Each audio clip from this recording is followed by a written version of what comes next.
Prandaj Allahu i madhëruar ka thënë në Kur'an: "O ju që keni besuar, ruajini vetët tuaja edhe familjet tuaja prej zjarrit." Familjet tuaja do të thotë gratë tuaja, familjet tuaj prej zjarrit. Ruajini ata prej zjarrit duke i urdhëruar ata në punë të mira, duke i ndaluar ata nga punët e këqija, duke i edukuar ata në formën që ka urdhëruar Allahu subhanahu wa taala dhe profeti i tij sallallahu alaihi wasallam. Sepse çështja është e madhe, çështja është çështje përfundimi, çështja është çështje përjetësie, o në xhenet o në xhenem. Edhe fëmijët tanë janë përgjegjësi e madhe për ne dhe amanet, të cilin na ka lënë Allahu i mëdhëruar mbi qafët tona dhe do na pyes për ta. Prandaj dhe na ka urdhëruar dhe na ka thënë: ruajini vetët tuaja dhe familjet tuaja prej zjarrit. Do të pyes ty o prind, o baba, o nën, do të pyes Allahu i mëdhëruar për fëmijët e tu, se çfarë edukate, çfarë morali, çfarë sjelljeje dhe çfarë porosish u ke dhënë ti atyre. A e ke kryer amanetin që ta ka ngarkuar Allahu mbi supët e tua apo jo? Të mos e takosh njeriu tënd të dashur që ti e do në përjetësi, kjo është humbje më e madhe. Edhe të meritosh xhenemin ti ose fëmijët e tu, kjo është humbje e vërtetë. Prandaj nëse dëshiron që ti të mos jesh për këto të humburve, kujdesu për veten tënde dhe për ata që i kenë në përgjegjësinë tënde, përpara se të vi momenti që do të dalim nga dora jote dhe nuk do kesh mundësi të drejtosh më ata. Ndjeje këtë përgjegjësi, se është përgjegjësi shumë e madhe. Edhe puno për të që të arrish kënaqësinë e Allahut dhe të fitosh familjen tënde në botën tjetër, në botën e përjetësisë. Sëmundja për të cilës ne kemi frikë për fëmijët tanë janë të gjitha moralet e këqija dhe sjelljet e këqija dhe të gjitha besimet e gabuara, besëdnitë e këqija, fjalët e këqija, veprat e këqija, moralet të cilat e nxisin njeriu për mashtrim, për vjedhje, për vrasje, në radhë, të gjitha këto janë sjellje të cilat përbëjnë sëmundje për fëmijët tanë dhe ne duhet t'i ruajmë ata prej tyre. A e keni menduar ndonjëherë që fëmijët tanë shkatërrohen dhe me anë të filmave vizatimor që shohim, në të cilën në disa raste atyre mësohet një akide e prishur, një besim i prishur, me anë të filmave vizatimor. Me anë të tyre mund të mësohet gjithashtu dhe imoraliteti, parathënët e imoralitetit, mënyra se si të zej shoqe e me radhë, mënyra se si të vjedhi, si të mashtroj, me anë të filmave vizatimor. O ju të cilëve u ka ngarkuar Allahu përgjegjësi shumë madhe, është shumë e domosdoshme që ju t'i fusni fëmijën në ato shkolla të cilat janë të pastra dhe të kulluara, në të cilat nuk ka sjellje të këqija. Prandaj dhe ne kemi kërkuar gjithmonë dhe jemi lutur vëllezër muslimanë, bashkohuni o vëllezër të hapim një shkollë, bashkohuni të hapim një shkollë, bashkohuni të hapim një shkollë, 2 shkolla, 3 shkolla për muslimanët, që të largohemi nga të ambientet të ndyra, në cilat që në klasën e parë fëmijë mësoni moralitetin. Dhe mos u çuditni nëse unë u them që një pastruese shkolle shkon tek drejtoresha, mbasi kishte punuar që në kohën e Enverit për vite me radhë në shkollë 8 vjeçare. Dhe i thot, na çelsa se nuk do të punoj më. I thot drejtoresha pse? Ky është realitet do të thonë. I thot drejtoresha pse? I thot nuk e duroj do të pastrimin e banjës sepse është mbushur me prezervativa. Që në shkollat e vjeçare fëmijët tanë mësojnë moralitetin. Nuk e di, ne i çojmë fëmijët për të mësuar mësimet e shkollës apo për të mësuar pislliqet. Edhe ti o musliman do japësh llogari për fëmijët e tu. Nëse nesër fëmia jot kur të rritet i mësoj gjithë këto morale të pista, pa dish se ti je ai person i paqë dhe japësh llogari përpara Allahut subhanahu wa taala. Ti je personi i paqë dhe japësh llogari përpara Allahut për çdo sjellje të keqe të cilën e bën fëmia jot, për çdo fjalë të keqe që e thot ai, për çdo namaz që e le ai, për çdo agjërim që ai nuk e mban, dhe për çdo mashtrim që ai e bën, për çdo gënjeshtër që ai e bën, të të shkruajnë gjunafet si që shkruajnë fëmijës tat, sepse ti ishe ai që ja hape fëmijës të portë.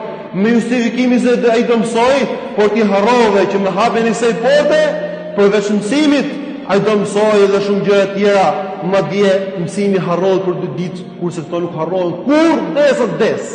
Këto nuk harrohen kur desa des, skalitën këtu, sepse këto janë epshe që nxiten nga shejtani, edhe skalitën në zemrën e njeriu dhe i ngelen atij desat të rritet, desat plaket, dhe e kalon të fëmijët e tij, të fëmijët e tij kështu më radh. A ndjeni çfarë përgjegjësie e madhe është vëllezër? Ambientet shkollore sot janë bërë vallaj për të qarë, janë bërë për të qarë. Apo e ndjejmë ne se ku po i çojmë fëmijët tanë? Mbase dikush mund të thotë, unë e këshilloj fëmijën tim, falu, sillu mirë, mos gënje, mos mashtro. I dhe mund ti i vobek, të Allah musliman, ti i vobek. Ti i thua fëmijës tënë 5 minuta në ditë, 5 minuta në ditë i thua fëmijës tënë të fjalë, kursa i në shkollë nga shokët e këqij, 5 orë ose 6 orë në ditë dëgjon vetëm pisliqe, vetëm pisliqe, vetëm pisliqe, vetëm pisliqe. Vallë, çfarë mund bëjë ai njeri?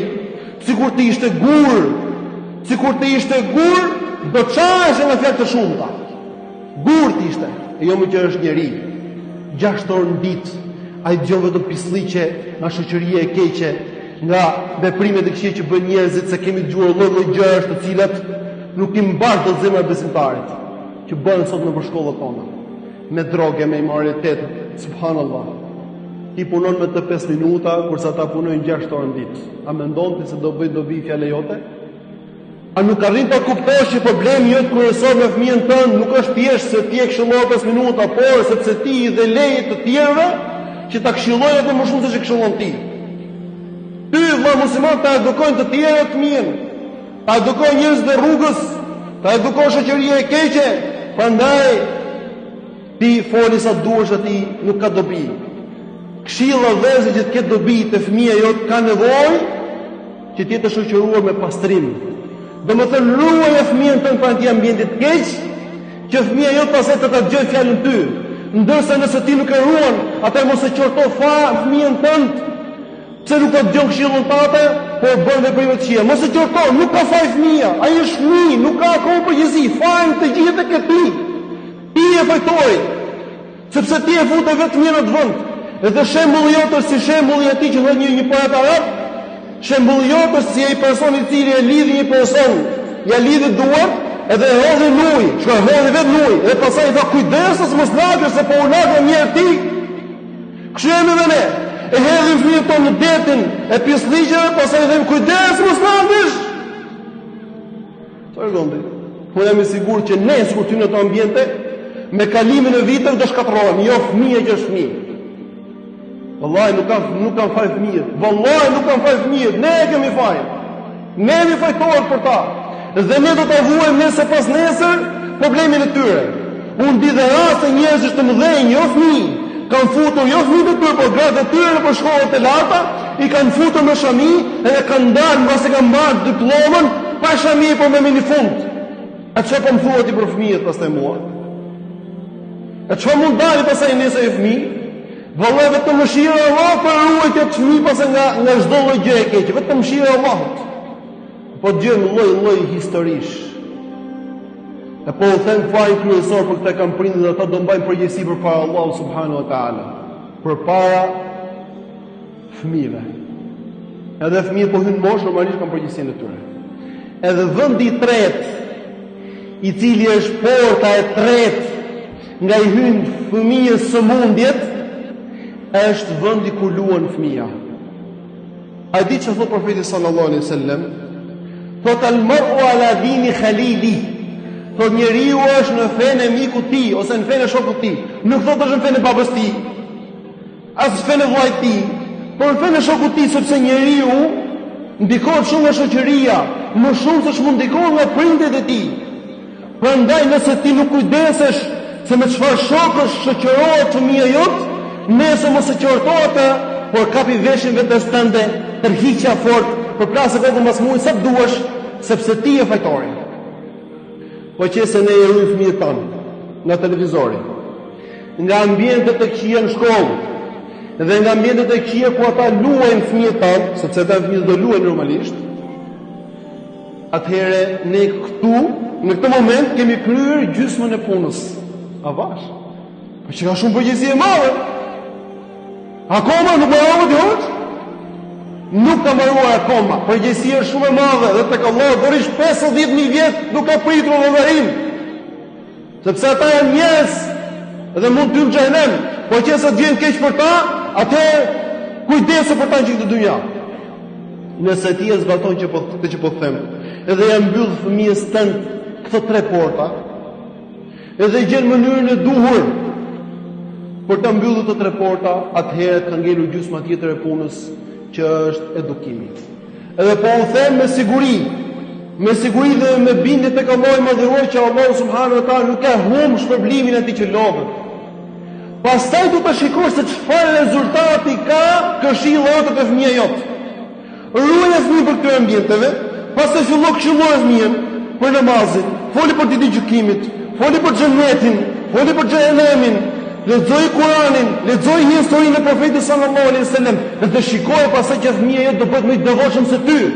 Dhe mundet që dalë dietar, që të shërbejë Islamit, që të ta ngrejë dhe ty kokën lart përpara Allahut subhanahu wa taala, përpara gjithë njerëzimit, që të thonë njerëzit të lumtur o bab, se kanë nxjerrë njeri me fryte për njerëzimin, një i dobishëm. Ruaj nga mjetet e këqija, mbyllë ato 3 portat, edhe atëherë mësoj Kur'anin, mësoj hadithet e profetit sallallahu alaihi wasallam. Mundsoja fëmijës tonë që të mësojë një zanat të hajrit, edhe pse është për dynjas, që ai të hajë bukë me gojës, që ai të jetojë si besimtar i ndershëm, pa u shtrirë dorë njerëzve. Edhe pastaj të them se ti si prind e ke kryer të tyre.